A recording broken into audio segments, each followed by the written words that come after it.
الفاتحة.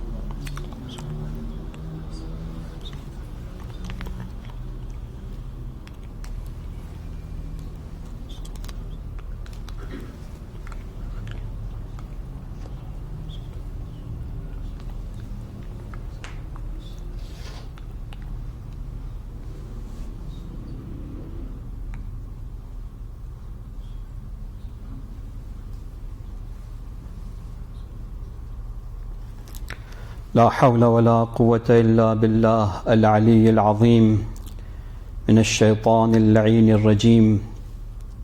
بسم الله الرحمن الرحيم. الحمد لله رب العالمين، والصلاة والسلام على أشرف الأنبياء والمرسلين سيدنا ومولانا بالقاسم محمد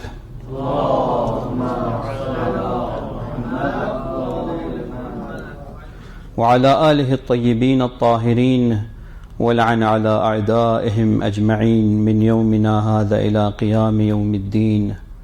أما بعد، فقد قال الله تبارك وتعالى في كتابه الكريم: بسم الله الرحمن الرحيم، ومن يعظم شعائر الله فإنها من تقوى القلوب. صلوات بجم محمد وآل محمد.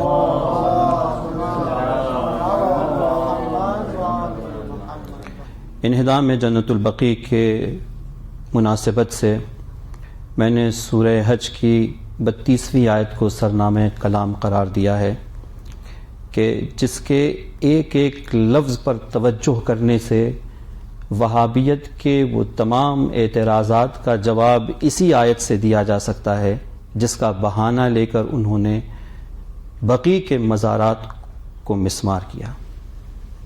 ایک ایک اس آیت کے ایک ایک لفظ کے اوپر توجہ کی ضرورت ہے. سب سے پہلے اس میں خداوند عالم یہ کہہ رہا ہے کہ وَمَن يُعَظِّمْ شَعَائِرَ اللَّهِ فَإِنَّهَا مِن تَقْوَى الْقُلُوبِ، جو شعائر اللہ کی تعظیم کرتے ہیں یہ ان کے قلوب کے، ان کے دل کے تقوی کی نشانی ہے. یہاں پر سب سے پہلی بات تو یہ ہے کہ شعائر اللہ کسے کہتے ہیں، شعائر کا مفہوم کیا ہے، شعائر کا مصداق کیا ہے. شعائر شعیرہ کی جمع ہے، اور شعیرہ اس چیز کو کہتے ہیں جو کسی چیز کی یاد کو تازہ کر دے، علم کو مرحلہ شعور پہ لے آئے.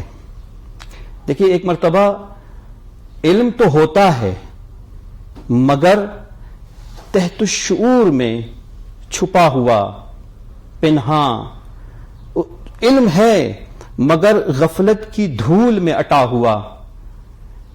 شعیرہ کیا کرتا ہے، اسی دھول کو ہٹا کر اس علم کو مرحلہ شعور میں لے آتا ہے. وہ چیز جو سب کانشس میں ہے کانشس میں لے آتا ہے، شعیرہ. تو اس بنیاد کے اوپر شعائر اللہ اسے کہتے ہیں جو اللہ کی یاد کو تازہ کر دے. یہ ہے شعائر اللہ. یہ شعائر اللہ کا مفہوم ہے کہ ایمان تازہ کر دے، ایمان کو جلا بخش دے، اللہ کی یاد تازہ کر دے. یہ مفہوم شعائر اللہ ہے. اب مصداق شعائر اللہ کیا ہے، کس بنیاد کے اوپر کوئی چیز شعائر اللہ میں قرار پاتی ہے، معیار کیا ہے، اساس و بنیاد کیا ہے، کیا کرائٹیریا ہے کہ ہم کسی چیز کو شعائر اللہ میں تسلیم کریں کہ یہ شعائر اللہ میں سے ہے. تو خداوند عالم نے قرآن مجید میں چند آیات میں چند شعائر اللہ کی طرف اشارہ بھی کیا ہے تاکہ ہم اس کو سمجھ کے وہ معیار سمجھ سکیں کہ کس بنیاد کے اوپر کسی کو شعائر اللہ قرار دیا جا سکتا ہے. خداوند عالم ارشاد فرماتا ہے کہ الصفا والمروہ من شعائر اللہ، صفا و مروہ شعائر اللہ میں سے ہیں. من تبعیضیہ ہے، یعنی شعائر اللہ اور بھی ہیں، ان میں سے ایک مصداق صفا و مروہ ہے. صفا و مروہ من شعائر اللہ. اب صفا و مروہ میں کیا خاص بات ہے؟ ظاہراً تو دو چھوٹی سی پہاڑیاں ہیں، تو اس کے پہاڑ ہونے میں کوئی خاص بات نہیں ہے. ماؤنٹ ایوریسٹ نہیں ہے کہ اس کو دیکھ کے اس کی عظمت کا اندازہ ہو، نہیں، بہت چھوٹی چھوٹی سی دو پہاڑیاں ہیں تو پہاڑی ہونے میں کوئی خاص بات نہیں ہے. ہاں اس کے اندر ایک عمل قرار پایا. ایک بی بی نے، ایک ماں نے اپنے بچے کی پیاس بجھانے کے لیے ان دو پہاڑیوں کے درمیان کئی دفعہ دوڑی ہیں، کئی دفعہ یہ کوشش کی ہے. اس وجہ سے یہ صفا و مروہ کی پہاڑیاں ایک خاص حیثیت کی اختیار کر گئی ہیں. اب اگر دیکھا جائے خود دوڑنے میں بھی کوئی خاص خصوصیت نہیں پائی جاتی کہ خود دوڑ میں، اور خود حتیٰ بی بی کے لیے بھی، جناب ہاجرہ کے لیے بھی دوڑنے میں کوئی نتیجہ نہیں نکلا تھا کہ دوڑنے کی وجہ سے وہ ان کو پانی مل گیا ہو، کیونکہ وہ وہاں تک دوڑ کے گئیں جہاں پانی ان کو لگ رہا تھا اور پھر ان کو وہاں پانی مل گیا ہو. تو اس سعی اور کوشش کا مستقیم اور بلا واسطہ کوئی نتیجہ نکلا ہو، نہیں، ایسا بھی نہیں تھا. تو خود دوڑنے میں بھی کوئی خاص بات نہیں ہے. تو پھر خاص بات کیا ہے؟ اور خاص بات ہے کیونکہ خداوند عالم اس عمل کو، خداوند عالم اس عمل کو حج کے ارکان میں شامل کر کے یہ بتا رہا ہے کہ اس کے نزدیک یہ عمل کتنا محترم ہے. اس عمل میں کوئی خاص بات تو ہے، حالانکہ جس مقصد سے، جس کام کے لیے وہ دوڑ رہی تھیں، وہ کام ان کے دوڑنے کی وجہ سے پورا نہیں ہوا، اس کے باوجود وہ خدا کے نزدیک بہت محترم ہے. بات کیا ہے؟ وہ خاص بات کیا ہے اس عمل کے اندر؟ خاص بات یہ ہے کہ جناب ہاجرہ اللہ پر توکل، مکمل توکل کے ساتھ اپنے فریضے الہی پر پورے خلوص کے ساتھ انہوں نے انجام دیا ہے اور اس کو پوری سعی و کوشش کی ہے. یعنی کیا؟ یعنی ایسا نہیں ہے کہ توکل کیا اور بیٹھ گئیں کہ اللہ پر توکل ہے اور اللہ پانی کا انتظام کرے گا، میں بیٹھی رہوں. یہ نہیں کیا، یہ نہیں ہے. یہ پیغام یہاں پر یہ دیا جا رہا ہے کہ توکل بے عملی کا نام نہیں ہے. توکل ہے، مگر توکل کے بعد ایک الہی فریضہ بھی ہے. سعی کرو، پانی کے لیے دوڑو، اور وہ پانی کے لیے دوڑی ہیں. حالانکہ ان کے دوڑنے سے پانی نہیں ملا، لیکن خداوند عالم اس سعی میں اپنا رنگ بھر دیا، سعی کو اس طرح سے قبول کیا. شکر اللہ سعیکم، خدا جو ہے وہ تمہاری سعی اور کوشش کو دیکھتا ہے، نتیجہ عمل کو نہیں دیکھتا. تمہارا فرض ہے سعی و کوشش کرنا، ولو یہ سعی اور کوشش اور یہ کتنا ہی معمولی اور حقیر کیوں نہ ہو دنیا کی نظر میں، ولو دنیا کی نظر میں اس کا کوئی ثمرہ نہ ہو، لیکن خدا کی نظر میں یہ بہت محترم ہے. خدا جو ہے وہ جب تمہاری سعی و کوشش کی جب پاداش دینا چاہتا ہے تو ایک چھوٹے سے بچے کے پیر کے نرم و نازک پیر کی رگڑ سے پتھروں کے سینے کو چیر کر زمزم کو دے کر تمہارا اجر عطا کرتا ہے. صلوات بھیجو محمد والے محمد میں.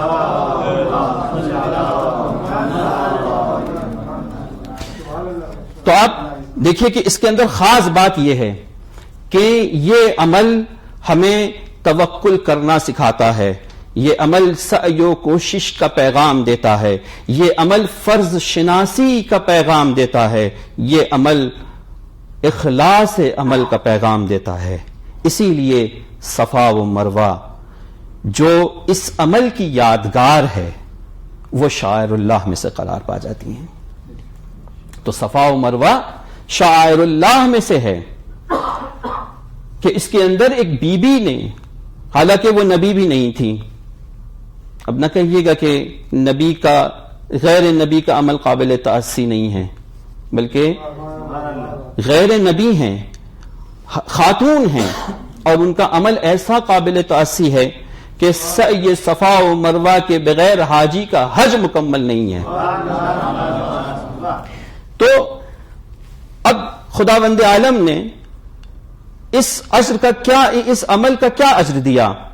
ایک تو یہ کہ اس عمل کو اپنی عبادت کا رکن بنا دیا. ایک تو یہ کہ زمزم کے طور پر اس دنیا میں جو اجر دیا ہے تو اس سے اندازہ لگائیے کہ آخرت میں خداوند عالم اس عمل کا کیا اجر عطا کرے گا. اور اس کے ساتھ ساتھ جس جگہ یہ عمل قرار پایا وہ مکان جو اس عمل کی یادگار ہے اس مکان کو بھی خداوند عالم نے شعائر اللہ میں تبدیل کر دیا. صلوات بھیجے محمد وآل محمد. تو ہمیں اس سے شعائر کا ہمیں ملاک اور معیار مل رہا ہے. ایک اور آیت میں خداوند عالم ایک اور شعائر اللہ کا مصداق بیان کر رہا ہے. وَالْبُدْنَ جَعَلْنَاهَا لَكُمْ مِنْ شَعَائِرِ اللَّهِ کہ وہ جانور جو قربانی کے لیے مخصوص کر دیا گیا ہے وہ تمہارے لیے شعائر اللہ ہے. وہ شعائر اللہ ہے. اب وہ جانور ہے. اب یہ نہ کہیے کہ جانور عام جانور ہے. بالکل عام جانور ہے. وہی جانور جو بازار میں ملتا ہے اور بازار سے خرید کے لے کے آئے ہیں ہم. اس میں کوئی فرق نہیں ہے. مگر اب چونکہ یہ اللہ کی راہ میں قربانی کے لیے مخصوص ہو گیا ہے تو اب اس کا احترام ہے. خدا کہہ رہا ہے, قرآن کہہ رہا ہے کہ اب اس کا احترام ہے. اب یہ شعائر اللہ میں سے ہے. اور شعائر اللہ, اور اس کو معمولی نہ سمجھنا.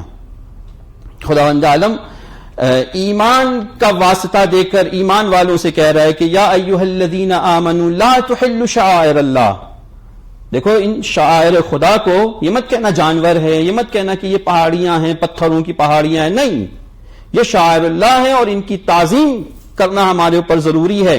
اور ان کا اگر ان کی بے احترامی کی گئی تو جو خداوند عالم ایمان کا واسطہ دے کر یہ کہہ رہا ہے کہ یا ایھا الذین آمنوا لا تحلوا شعائر اللہ, تو اس کا مطلب یہ ہے کہ اگر کسی نے شعائر اللہ کی بے حرمتی کی ہے تو مطلب یہ ہے کہ وہ ایمان کے دائرے سے خارج ہے.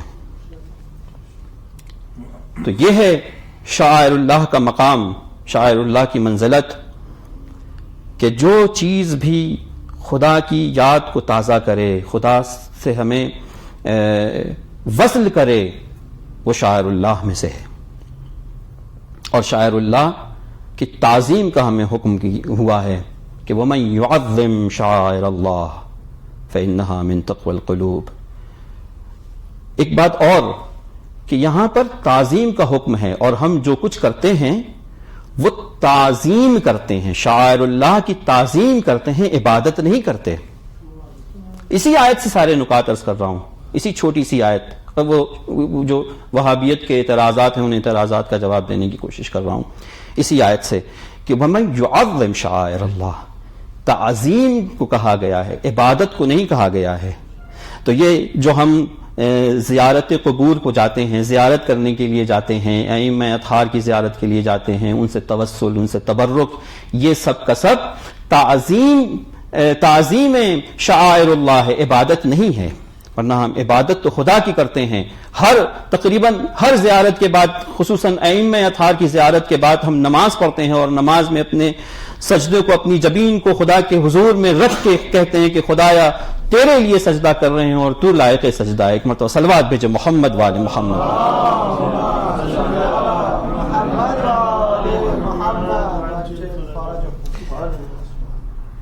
اور یہاں پر ایک اور بات یہ ہے کہ یہ کہا گیا ہے کہ جو تعظیم شاعر اللہ کرتے ہیں یہ ان کے دلوں کے تقوی کی نشانی ہے. یہ بھی ایک بہت عظیم تعبیر ہے, دلوں کی تقوی. دیکھیے, ایک ہے ظاہری تقوی, آنکھ کا تقوی, کان کا تقوی, زبان کا تقوی, ہاتھ کا تقوی, پیر کا تقوی. مگر حالانکہ یہ سب بھی بہت عظیم ہیں, کیونکہ خداوند عالم کہہ رہا ہے کہ قرآنی ہدایات شرط, اس قرآن کی ہدایات کی شرط تقوی ہے. ہدل للمتقین. قرآن ہدایت, کتاب ہدایت ہے, مگر کس کے لیے؟ ہر ایک کے لیے نہیں. اس کے لیے جس میں تقوی پایا جاتا ہو. البتہ ابتدائی تقوی, ظاہری تقوی, جو ایک ابتدائی تقوی ہے, اس کے بعد قرآن کی ہدایات آئی ہیں, اور پھر انشاءاللہ تقوی کے اور آگے کے مراحل اور پھر ایمان کے آگے کے مراحل. مگر جو ابتدائی ترین شرط ہے قرآنی ہدایات کی وہ تقوی ہے. اگر تقوی نہیں تو یہی قرآن جو کتاب ہدایت ہے گمراہ بھی کر سکتی ہے. ہم اپنی طرف سے نہیں کہہ رہے ہیں، خود قرآن کہہ رہا ہے کہ یضل بہ کثیرا ویہدی بہ کثیرا. اسی سے بہت سے لوگ ہدایت بھی پاتے ہیں اور بہت سے لوگ گمراہ بھی ہو جاتے ہیں، اور گمراہ نہیں ہوتے ہیں مگر فاسقین. تو شرط اول ہے قرآنی ہدایات کی تقوی. مگر یہ ایک مرحلے کا تقوی ہے، یہ بھی عظیم ہے، مگر اس سے زیادہ عظیم تر دلوں کا تقوی ہے. وہ تقوی جو باطن کے اندر مکین ہے، جو گوہر انسان میں وجود رکھتا ہے، وہ تقوی. جب کہا جاتا ہے تقوی القلوب تو چونکہ قلب تمام اعضاء و جوارح کا مرکز ہے، تو تمام تقوی آنکھ کا تقوی، کان کا تقوی، ہاتھ کا، پیر کا، تمام تقوی اس تعبیر کے اندر شامل ہے. یہ ایک جامع تعبیر ہے، تمام تقوی اس کے اندر شامل ہے. تو کہنا یہ چاہ رہی ہے آیت گویا کہ وَمَن يُعَظِّمْ شَعَائِرَ اللَّهِ فَإِنَّهَا مِن تَقْوَى الْقُلُوبِ، یعنی تعظیم شعائر وہی کرے گا جس کا دل پاک و پاکیزہ ہو، جس کا وجود پاکیزہ ہو، جس کی اصلیت حلالی ہو. صلوات بھیجے محمد والے محمد.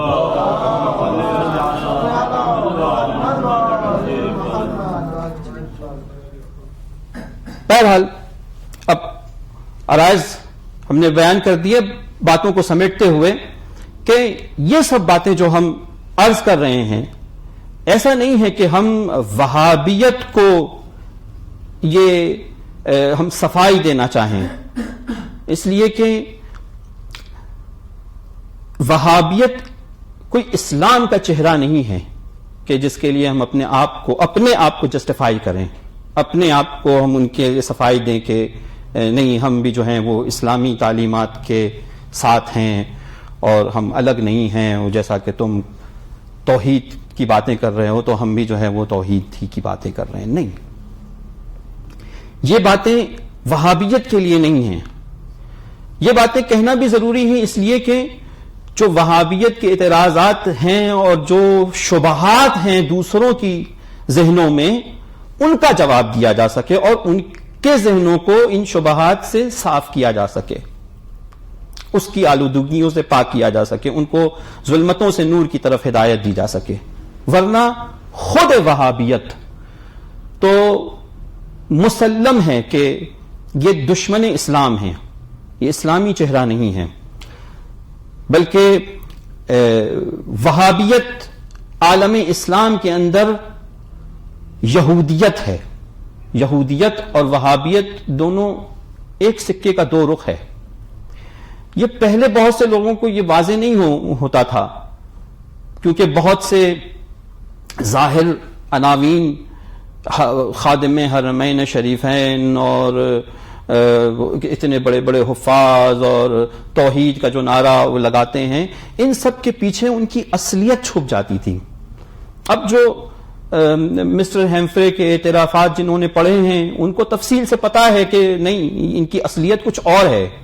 وہ یہ نہیں ہے کہ کس طرح سے کہ ابن عبد الوہاب جیسا جو ہے وہ ایک جاہل مولوی، آل سعود جو ایک لٹیرا خاندان تھا نجد میں، کس طرح سے ایک انگریز صہیونی جاسوس نے ان کو آپس میں لنک کیا، اور پھر کس طرح سے مکہ و مدینہ اور حجاز کی سرزمین پر انہوں نے مسلمانوں کا قتل عام کیا اور لوٹ مار کے ذریعے سے اس سرزمین کے اوپر وہ مسلط ہوئے، اور مسلط ہونے کے بعد اپنے آپ کو حرمین شریفین اور کیا کیا اور توحید کا نعرہ یہ سب لگا کے مسلمانوں کو، بہرحال جہاں پر جن لوگوں کو حجاز کے اوپر اور خاص طور سے سرزمین مکہ اور مدینہ کے اوپر تسلط حاصل ہے، تو بہرحال کچھ نہ کچھ عالم اسلام پہ اس کا اثر و رسوخ تو رہے گا ہی.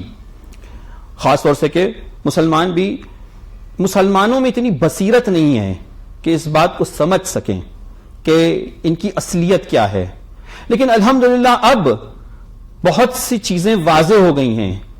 ان کے یہ جو صہیونی چہرے ہیں وہابیت کے، یہ کھل کے سامنے آ چکے ہیں، خاص طور سے آل سعود کے. لیکن اس کے باوجود ابھی بھی بہت سے لوگ ہیں جو اس فریب میں مبتلا ہیں، اور جہاد تبیین کی ابھی بھی ضرورت ہے. دیکھیے، اگر ہم واقعاً چاہتے ہیں کہ جو مزارات ہمارے مسمار ہوئے ہیں وہ دوبارہ تعمیر ہوں، تو ہمیں بنیادی طرح سے کچھ کام کرنے ہوں گے.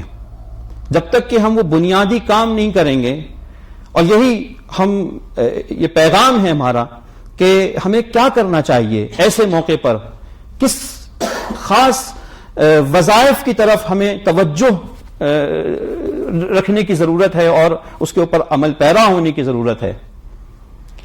کہ دیکھیے، وہابیت جو پھیلتی ہے اس کی وجہ کیا ہے، کیا عوامل ہیں جن کی بنا پر وہابیت پھیلتی ہے.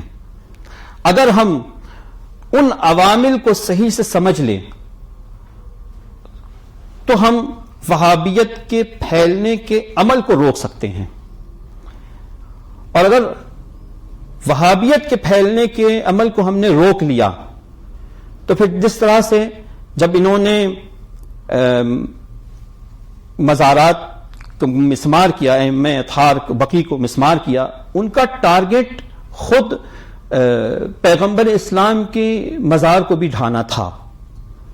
مگر عالم اسلام میں جب اس عمل کے بعد اعتراضات شروع ہوئے تو وہ ڈر گئے اور پھر اب تک یہ کام نہ کر سکے، اب تک بھی یہ کام نہیں کر سکے. یعنی یہ کہ اگر عالم اسلام کا ساتھ ہو جائے اور عالم اسلام ایک بات کے اوپر متفق ہو جائے تو پھر آل سعود اپنے ہی سرزمین میں بھی یہ حرکت انجام نہیں دے سکتا.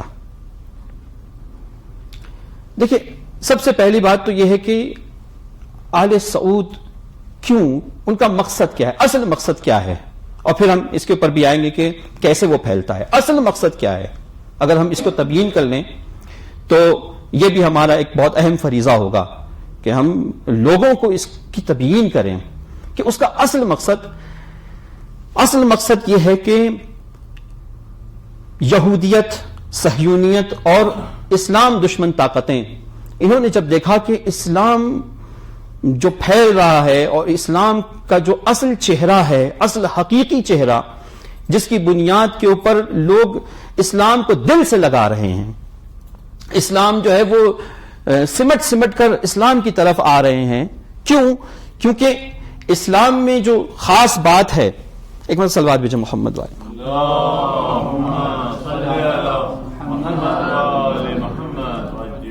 اسلام امن اور سلامتی کا دین ہے، یہ اسلام کی اصل پہچان ہے.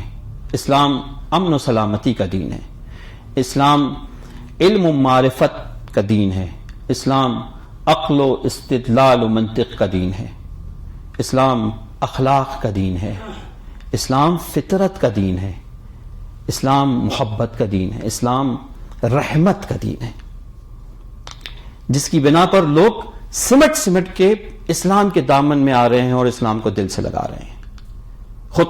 خداوند عالم اپنے حبیب کو ارشاد فرماتا ہے کہ یہ لوگ جو تمہارے گرویدہ ہو رہے ہیں، یہ اس لیے نہیں کہ تم سید المرسلین و خاتم الانبیاء ہو، اس لیے نہیں کہ تمہارے اندر اتنے کمالات ہیں اور فضائل ہیں اور اتنے کرامات ہیں اور معجزات ہیں، اس لیے نہیں، بلکہ جو اصل بات ہے جس کی بنا پر لوگ تمہارے گرویدہ ہو رہے ہیں وہ یہ ہے کہ فَبِمَا رَحْمَةٍ مِّنَ اللَّهِ لِنْتَ لَهُمْ وَلَوْ كُنْتَ فَضًّا غَلِيظَ الْقَلْبِ لَانفَضُّوا مِنْ حَوْلِكَ.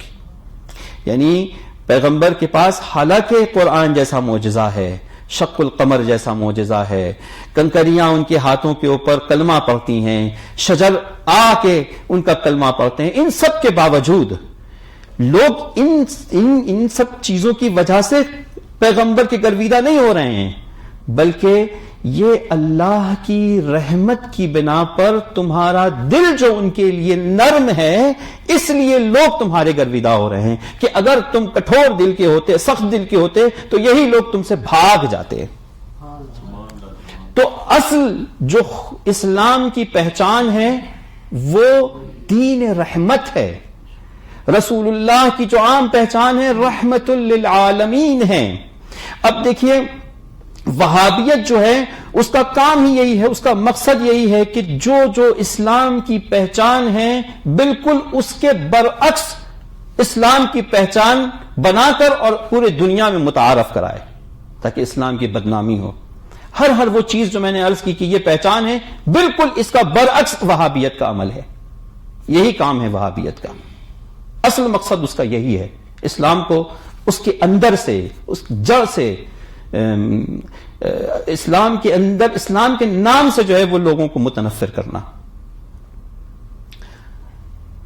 یہ وہابیت کا پروجیکٹ ہے عالم اسلام کے اندر، یہ یہودیت کا پروجیکٹ ہے عالم اسلام کے اندر وہابیت کے نام سے۔ اب لوگ کیوں اس کے پھیلتے کیوں لوگ عالم اسلام میں لوگ اس کو تسلیم کر لیتے ہیں؟ اس کی بھی چند وجہ ہیں۔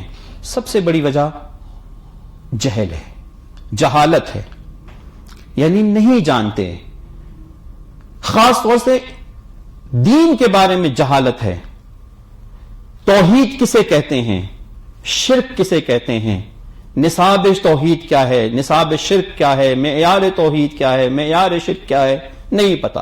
اور جب نہیں پتا تو بڑے آرام سے وہ کسی چیز کو کہتے ہیں شرک ہے اور لوگوں کو یہ سمجھ میں آتا ہے کہ نہیں یہ توحید کی بات کر رہے ہیں، جبکہ حقیقت میں جس چیز کو وہ توحید کہہ رہے ہیں وہ عین شرک ہے۔ ابھی وقت نہیں ہے کہ ہم اس کو تفصیل میں جائیں کہ تبرک، توسل، زیارت، اس کو جو شرک کہہ رہے ہیں یہ عین توحید ہے جس کو وہ شرک کہہ رہے ہیں، اور جس چیز کو وہ توحید کہہ رہے ہیں وہ عین شرک ہے، لیکن اس کو سمجھنے کی ضرورت ہے۔ اور ہمارے اوپر یہ فرض ہے کہ خاص طور سے توحید اور شرک کی معرفت لوگوں کے اندر پیدا کریں، حتیٰ شرک کو بھی بتانے کی ضرورت ہے کہ شرک کسے کہتے ہیں، کیونکہ روایات میں ملتا ہے کہ بنی امیہ لوگوں کو توحید سکھانے کے لیے ممانعت نہیں کرتے تھے، مگر شرک سکھانے کے لیے، شرک کی وضاحت اور شرک کی تعلیم کے لیے ممانعت کرتے تھے، کیونکہ اگر ایک طرف معلوم ہوگا اور شرک پتہ نہیں چلے گا تو بات واضح نہیں ہوگی، کیونکہ کبھی کبھی تو عرف الاشیاء بازدادہا، چیزیں اپنے ضد سے زیادہ پہچانی جاتی ہیں۔ جب توحید کا بھی معرفت ہوگی، شرک کی بھی معرفت ہوگی، تب جا کے جو ہے وہ صحیح معرفت ہوگی کہ ہمیں کوئی دھوکہ نہیں دے پائے گا شرک شرک کہہ کے۔ تو ایک تو یہ ہے کہ جہالت ہے۔ دوسری چیز جو بہت اہم ہے وہ اختلاف و تفرقہ ہے۔ اختلاف اور تفرقے کی بنیاد کے اوپر ایک دوسرے کے اندر بجائے مفاہمت کے، بجائے ایک دوسرے کو سمجھیں، ایک دوسرے کی صحیح بات بھی غلط کر کے جو ہے پیش کی جاتی ہیں، اور اس سے حق چھپ جاتا ہے۔ جہاں تعصب پھیلتا ہے وہاں حق چھپ جاتا ہے۔ عالم اسلام میں اگر ہمیں وہابیت کا مقابلہ کرنا ہے تو اس کے علاوہ کوئی اور چارہ نہیں ہے کہ تمام عالم اسلام مل کر آپس میں متحد ہو جائیں، آپس میں متحد ہو۔ کس کے مقابلے میں؟ دشمن اسلام کے مقابلے میں۔ دشمن اسلام ہے، وہ دشمن ہیں۔ اور وہابیت نہ صرف شیعوں کی بلکہ عالم اسلام کے تمام فرقوں کو جو ہے وہ مشرک قرار دیتے ہیں، اور وہ سب کے مخالف ہیں۔ زیادہ تر وہابیوں نے اہل سنت ہی کا قتل عام کیا ہے سرزمین حجاز کے اوپر۔ تو ایسا نہیں ہے کہ وہابیت خالی شیعوں کے دشمن ہیں، ایسا نہیں ہے کہ وہابیت نے صرف ائمہ اطہار کے مزارات کو مسمار کیا ہے، بلکہ تمام صحابہ کرام کے مزارات کو بھی انہوں نے مسمار کیا ہے۔ تو لہذا مسلمانوں کو یہ سمجھنے کی ضرورت ہے، مسلمانوں کے اندر بصیرت پیدا کرنے کی ضرورت ہے، کیونکہ ایک مشکل یہی ہے کہ بصیرت نہیں ہے ظواہر کے اوپر اکتفا ہے. یہی کہ وہ ان کا جو ٹائٹل ہے خادم حرمین شریفین، تو خادم حرمین شریفین یہ ایک ایسا ٹائٹل ہے کہ پھر اس کے پیچھے تمام جرائم چھپ جاتے ہیں. اور پھر یہ کہ وہ مسجدیں بنا رہے ہیں، قرآن چھاپ کے بٹوا رہے ہیں، یہ تمام ظواہر اس کے اوپر اکتفا کر لیتے ہیں اور فریب کھا جاتے ہیں. بصیرت نہیں ہے مسلمانوں میں، یہ ہمیں پیدا کرنے کی ضرورت ہے. تو علم، بصیرت اور اتحاد، اگر ہم یہ کام کر لیں تو پھر ہم جس طرح سے کہ آج وہابیت آج بھی وہی کام کرنے کے لیے اپنا ہاتھ بڑھایا تھا، بلکہ اس زمانے میں شاید بلڈوزر لے کے آئے تھے، لیکن آج بم اور تمام ساز و سامان اور بہت بڑی جنگ کا ساز و سامان لے کے آئے تھے، اور ان کا مقصد بھی یہی تھا کہ کربلا، نجف، سامرا اور خاص طور سے جناب زینب کے مزار کو مسمار کر دیں. مگر آج نہیں کر سکے. کیوں؟ اس لیے کہ اس وقت ہمارے پاس نظام ولایت نہیں تھا. آج ہمارے پاس نظام ولایت ہے، نظام مرجعیت آج مضبوط ہے، کہ جس کی بنا پر مرجعیت نے ایک مرتبہ جو ہے وہ حکم جہاد دیا اور نظام ولایت نے سپورٹ کیا، تو پھر وہابیت کو اور تکفیریت کو منہ کی کھانی پڑی، اور وہ عمل دہرا نہ سکے جو آج سے کچھ سال پہلے انہوں نے بقی میں جو انہوں نے مزارات کو ٹھا دیا. عزیزان محترم، میں اپنی بات کو سمیٹوں کہ یہ جب مزارات کو ڈھا رہے تھے تو ہمارے آقا و مولا امام زمانہ کی نظروں کے سامنے یہ عمل انجام پا رہا تھا. جب یہ امام حسن، امام زین العابدین، امام باقر، امام صادق کے حرم کو ڈھا رہے تھے، تو امام زمانہ کی آنکھوں کے سامنے وہ تمام منظر آ گئے ہوں گے کہ ہاں یہی مدینہ تھا. اسی مدینہ میں جب وہ پہلی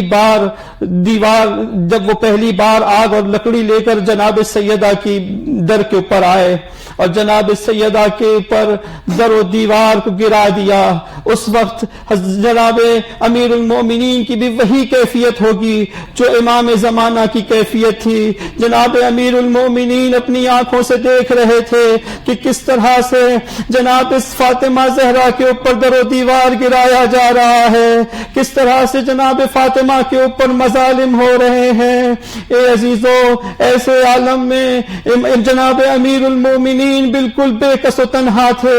جس طرح سے آج امام زمانہ ائمہ بقی کے اوپر یہ مظالم دیکھ رہے ہیں اور بے کس و تنہا ہیں. حضرت علی علیہ الصلوۃ والسلام کی بے کسی کا عالم یہ تھا کہ ایک مرتبہ اسی اندازہ لگائیے کہ کتنے بے کس تھے اور کتنا ان کے اوپر ظلم ہو رہا تھا کہ ایک مرتبہ وہ مدینے کی کسی گلی سے گزر رہے تھے، کہیں یہ گفتگو جاری تھی کہ ایک مرد کے اوپر سب سے سخت حالات کب ہوتے ہیں، کس وقت اس کے اوپر مصائب کا پہاڑ ٹوٹ جاتا ہے. کوئی ان میں سے کوئی کچھ کہہ رہا تھا، کوئی کچھ کہہ رہا تھا، لیکن وہاں سے جب حضرت علی کا گزر ہوا، سوال ان کے سامنے تھا. حضرت علی نے پوچھا، اے بھائیو، اس سوال کا جواب میں بتاؤں؟ تو یہ کہتے ہیں کہ اے مولا، آپ سے بہتر کون بتا سکتا ہے، آپ ہی بتائیے. تو ایک مرتبہ مولا دائیں دیکھتے ہیں، بائیں دیکھتے ہیں، کہتے ہیں کہ ایک مرد کے اوپر سب سے سخت وقت اس وقت ہوتا ہے کہ جب اس کے حرم کے اوپر، جب اس کے ناموس کے اوپر مظالم ڈھائے جائیں اور وہ کچھ نہ کر سکے. اے عزیزان محترم، آج امام زمانہ کے اوپر بھی وہی حالت ہے کہ امام زمانہ کے سامنے حرم کو برباد کر دیا، مسمار کر دیا، لیکن امام زمانہ پردے غیب میں ہمارا انتظار کر رہے ہیں. اے عزیزان محترم، حضرت علی بھی اسی کیفیت میں تھے، بے کسی، تنہائی اور کوئی یاور و مددگار نہیں۔ حضرت علی کے اوپر بے کسی کا عالم اس وقت سب سے زیادہ احساس بے کسی اور تنہائی ہوا جب حضرت علی علیہ السلام جناب فاطمہ کو سپرد لحد کر رہے تھے۔ ارے صرف حضرت علی تھے، اس وقت کوئی نہیں تھا۔ امام حسن اور امام حسین بھی بہت چھوٹے تھے، صرف حضرت علی تھے جو جناب فاطمہ کو سپرد لحد کر رہے تھے۔ اس وقت جناب امیر المومنین حضرت رسول اللہ کو خطاب کر کے فرماتے ہیں، یا رسول اللہ السلام علیک منی ومن ابنتک النازلۃ علیک، اے رسول اللہ میرا سلام ہو اپنی میری طرف سے اور آپ کی اس دختر کی طرف سے جو آپ کی طرف آ رہی ہے۔ یا رسول اللہ یہ امانت آپ واپس لے لیجئے۔ اور یہ کہتے ہوئے جناب امیر المومنین نے جناب فاطمہ کو سپرد لحد کر دیا۔ لیکن ہائے افسوس زمانے نے ان کی لحد کے اوپر بھی مظالم ڈھائے، ان کی اولاد اور ائمہ اطہار علیہ السلام کی لحد کے اوپر بھی مظالم ڈھائے، ان کی زندگی میں بھی مظالم اور ان کی شہادت کے بعد بھی مظالم۔ الا لعنۃ اللہ علی القوم الظالمین وسیعلم الذین ظلموا ای منقلب ینقلبون۔ بار اللہ ہماری اس چھوٹی سی قلیل سی عبادت کو قبول فرما۔ بار اللہ ہمیں توفیق عنایت فرما کہ ہم شاعر اللہ کی تعظیم کما حقہ کر سکیں۔ بار اللہ ہمیں تعظیم شاعر اللہ کے ذریعے سے قلوب کے تقوی کی توفیق عنایت فرما۔ بار الہ ہمیں دشمنان اسلام کے منحوس منصوبوں کو ناکام کرنے کی توفیق عنایت فرما۔ بار الہ ہمیں ہمارے مقاصد، جس مقصد سے ہم یہاں آئے ہیں، اس مقصد میں کامیاب ہونے کی توفیق عنایت فرما۔ ہمارے گناہوں کو بخش دے۔ جملہ تمام مومنین کے حوائج اور جو بھی ان کی دلی مرادیں ہیں انہیں برلا۔ ہمیں امام زمانہ کی ظہور میں تعجیل فرما اور ہمیں ان کے آوان و انصار میں قرار دے۔ وآخر دعوانا الحمد للہ رب العالمین۔